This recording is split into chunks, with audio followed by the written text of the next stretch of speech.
सर्व आयटेक गँगचं पुन्हा एकदा स्वागत आपल्या एज्युकेशनल यूट्यूब चॅनल टेक मॅथमध्ये. मागच्या व्हिडिओमध्ये आपण बघितलं होतं जे काही राहिलेले मुलं आहे ॲडमिशनचे, या राहिलेल्या मुलांचा जो काउन्सिलिंग राऊंड झाला होता. आता या काउन्सिलिंग राऊंडमध्येच काही त्यांनी भर टाकलेली आहे. म्हणजे जे राहिलेले मुलं आहे ज्यांनी आतापर्यंत रजिस्ट्रेशन पण केलं नाही, किंवा ज्यांनी रजिस्ट्रेशन केलं आहे, सर्व राऊंडला अप्लाय केलं आहे पण आत्तापर्यंत ॲडमिशन नाही झालं, किंवा ज्यांनी काउन्सिलिंग राऊंडमध्ये पण भाग घेतलेला आहे पण आत्तापर्यंत ॲडमिशन झालेलं नाही आहे. तर अशा सर्व मुलांना आणखी एक संधी जी आहे ही संधी दिलेली आहे. तर सर्वात पहिले आपण काय करू, याचं जे नोटिफिकेशन आहे हे नोटिफिकेशन डाउनलोड करून घेऊ. तर आपल्याला सर्वात पहिले कुठे यायचं आहे, गुगलवर यायचं आहे. गुगलवर आल्यावर आपण इथं काय टाकणार आहे तर DVT ॲडमिशन. ऑलरेडी बऱ्याच जणांना ही वेबसाईट माहिती असेल. DVT ॲडमिशन टाकल्यावर याच्यावर काय करणार, टिक करणार, बरोबर. याच्यावर टिक केल्यावर जे DVTचा ॲडमिशनचं पेज आहे हे पेज ओपन होईल. आता इथं दोन त्यांनी ऑप्शन दिले. पहिलं कॅन्डिडेट लॉगिन, दुसरं आहे आपलं DVT महाराष्ट्र. तर ही जी DVT महाराष्ट्र आहे आपलं होम पेज आहे. समजा मी याच्यावर टिक केलं, याच्यावर टिक केलं बघा आपलं जे पेज आहे हे पेज ओपन झालं. आता नोटिफिकेशनमध्ये यायचं, जिथं मी माऊसचा कर्सर ठेवला आहे तिथं. आता जिथं काय म्हटलं आहे न्यू, बरं का, न्यू म्हटलेलं आहे बघा. तर इथं काय लिहिलं आहे, रिवाइज ॲडमिशन नोटिफिकेशन. म्हणजे हे जे नवीन नोटिफिकेशन आहे हे आज आलेलं आहे. आज म्हणजे कधी, 29 तारखेला.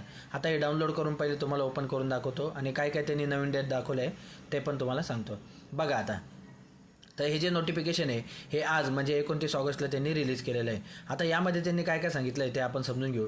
सर्वात पहिले की आत्तापर्यंत ज्या मुलांनी नवीन अर्ज भरलेला नाही अशा सर्व मुलांना नवीन अर्ज भरणे, तो एडिट करणे किंवा त्याचा जो अर्ज निश्चित करणे, म्हणजे आपल्याला कॉलेजला जाऊन जो व्हेरीफाय करावा लागतो हा व्हेरीफायसुद्धा आपण करू शकतो. पण याची मुदत फक्त कधी आहे 29 ऑगस्ट आणि 30 ऑगस्ट. ठीक आहे, म्हणजे आज आणि उद्या, आजचा दिवस तर गेला, म्हणजे उद्या सायंकाळी 5 वाजेपर्यंत फक्त याची मुदत आहे फॉर्म भरणे आणि फॉर्म काय करणे, जाऊन कन्फर्म करणे. आणि उद्याच लगेच संध्याकाळी 7 वाजता काय होणार आहे, याची जी गुणवत्ता यादी आहे म्हणजे जी मेरिट लिस्ट आहे ही उद्या लगेच 7 वाजता लागून जाईल. त्यानंतर जी आपली समुपदेशन फेरी आहे जी 27 ऑगस्टला ऑलरेडी चालू झाली होती. आता बऱ्याचशा मुलांनी काय केलं आहे, त्याला अप्लाय केलेलं होतं, काहींचं त्याच्यात ॲडमिशन पण झालं, काहींचं बाकी असेल.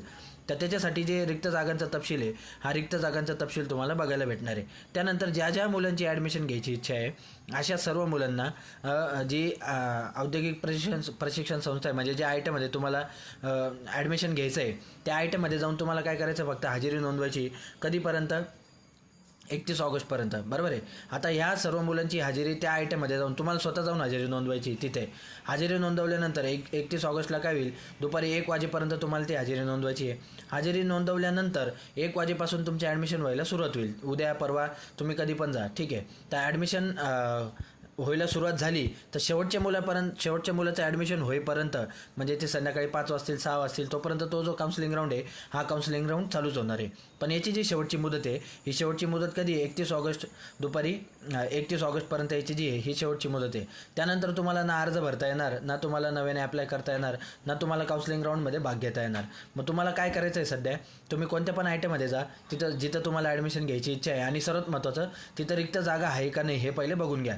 ते कसं बघायचं मी तुम्हाला आपल्या मागच्या बऱ्याच व्हिडिओमध्ये सांगितलेलं आहे. तर ज्या आयटीमध्ये रिक्त जागा असतील त्या आयटीमध्ये तुम्ही जा, 31 तारखेपर्यंत कधी पण जा. पण त्याआधी एक गोष्ट लक्षात ठेवा, ज्यांचं रजिस्ट्रेशन बाकी त्यांनी उद्या संध्याकाळी 5च्या आत रजिस्ट्रेशन करून घ्या. ज्यांचं झालेलं आहे त्यांनी 31 ऑगस्टपर्यंत आयटीत जायचं, हजेरी नोंदवायची आणि दुपारी 1 वाजता लगेच ते तिथल्या तिथंच मेरिट लिस्ट लावणार. तिथल्या तिथंच संस्थास्तरीय म्हणजे त्या इन्स्टिट्यूट लेवलला मेरिट लिस्ट लावून देणार. त्या मेरिटमध्ये तुमचं नाव चेक करायचं, तुमचे डॉक्युमेंट, कागदपत्र, फी वगैरे सर्व सोबत घेऊन जायचं. त्याच दिवशी तुमचं त्या आयटीला काय होणार आहे, ॲडमिशन हे होऊन जाणार आहे. जर जागा वॅकंट असेल तर, आणि जर तुमचा तिथं नंबर लागणार असेल, तुम्ही मेरिटमध्ये बसणार असेल तर त्याच दिवशी तुमचं ॲडमिशन जे आहे हे ॲडमिशन होऊन जाणार आहे. थोडक्यात आज आणि उद्या तुम्हाला पुन्हा एकदा फॉर्म भरायचा चान्स भेटलेला आहे.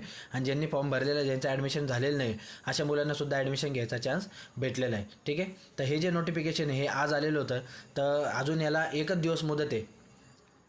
तर जेवढं लवकर शक्य आहे तेवढं लवकर तुम्ही आयटीमध्ये जाऊन काय करा, जेवढं लवकर म्हणण्यापेक्षा उद्याच आयटीमध्ये जाऊन तुम्ही काय करा, तुमचं जे ॲडमिशन कन्फर्म होत असेल तर ते कन्फर्म करून घ्या. ठीक आहे, या व्हिडिओमध्ये एवढंच. भेटूया पुढच्या व्हिडिओमध्ये. तोपर्यंत